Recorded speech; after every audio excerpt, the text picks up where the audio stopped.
और मैं अल्ताफ साहब का बड़ा शुक्रगुजार हूँ, अल्ताफ बुखारी साहब का।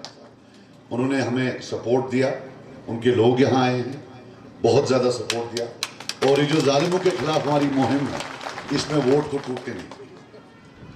मैं आपको बता दूं कि आज पार्लियामेंट का इलेक्शन है, ये गैर मामूली है। 2009 के बाद ये पहला इलेक्शन होगा। सितम ज़रीफ़ी ये है कि 10 इलेक्शन हुए हैं, 10 में से 9 बार नेशनल कॉन्फ्रेंस का पार्लियामेंट मेंबर गया है, 10 में से 9 बार। आज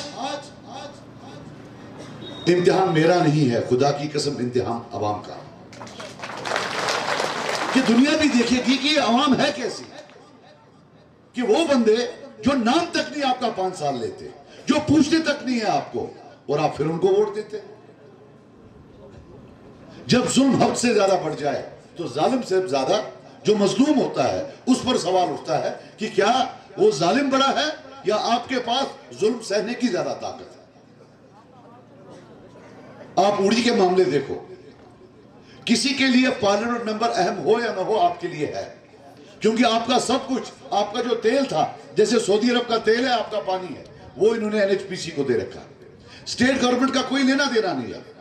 अब सारे का सारा पार्लियामेंट से हो सकता है, हिंदुस्तान के पावर मिनिस्टर से हो सकता है कि साहब हमसे ये वादे किए गए थे, लेकिन वो वादे तोड़े गए, कि साहब हमारी जमीनें ले गए, कि जनाब हमें इसमें काम करने नहीं देते, मुलाजमत में हमें कोई फायदा नहीं आया। लेकिन आप ही बताओ, सब चीज छोड़ो, राज्यसभा के मेंबर थे शफी साहब, मैं उनकी बड़ी इज्जत करता हूं, लेकिन क्या कभी उड़ी का नाम पार्लियामेंट में उठा? आप आरटीआई करें, आरटीआई करे एक बार उठाया हो, जो मर्जी वो कह दें। ये जो बाकी एमपी आए रोज यहां तशक्कुस की बात करते हैं, हम सब तशक्कुस के हक में, कौन चाहता है हमारा तशक्कुस खत्म?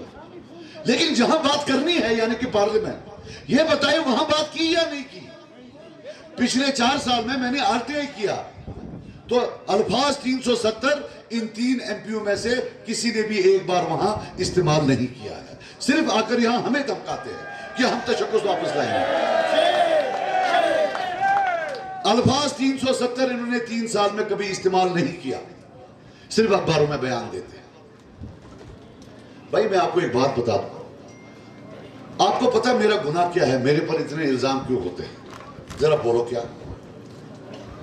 अरे मैंने तो जिद्दोजहद की है, मैंने जेल देखी है, मैंने टॉर्चर देखा है, टॉर्चर। गलती एक है कि गांव का हूं, पहाड़ में रहता हूं, खुदा की कसम यही गलती है और कोई गलती नहीं। और 1 लाख बार मैं ये गलती करूंगा। मुझे फख्र है मैं गांव का हूं, मुझे फख्र है मैं पहाड़ों का हूं। ये सब जो है ये ड्रामा है। शहर में कुछ लोग बैठ के बनाते हुगो ये युगो ये। उमर अब्दुल्ला साहब का अभी मैं पढ़ रहा था, जब फोन पर कहीं बोला है कि सजाद लोन ने बयान दिया है। एक तो यार एक चीज है, उमर साहब को सब चीज छोड़ो, टरबाज बड़ा है, ये मानना पड़ेगा। ऐसे टर अल्लाह के समझ मैंने कभी देखे, वो एक टर ऐसा मारता है कि टनल बनाने की जरूरत ही नहीं है, वो खुद ही बन जाए। बोलता है कि भाई सजाद लोन को, अब वो बोलता है कि उसको अपनी हार तस्लीम है, उसको मेरे हार से लेना देना, मतलब उमर साहब से। उमर साहब, नदामत से कहता हूं, जीतना तो हमें है। मैंने बोला कि अपनी जीत से ज्यादा मुझे आपकी हार में खुशी होगी, ये बोला। और क्यों होगी? क्योंकि आपकी हार में मुझे कम से कम अपने वालिद का वो 1987 का मुंह दिखेगा, जब आप लोगों ने उसको और कितने सारे कैंडिडेट्स को चोरी की और यहां ये बंदूक लाया। मुझे उन बच्चों की, उनके लवाखिनों की आंखों में खुशी नजर आएगी जिनको आपने कब्र में डाला। अरे आपके हाथ खून से रंगे।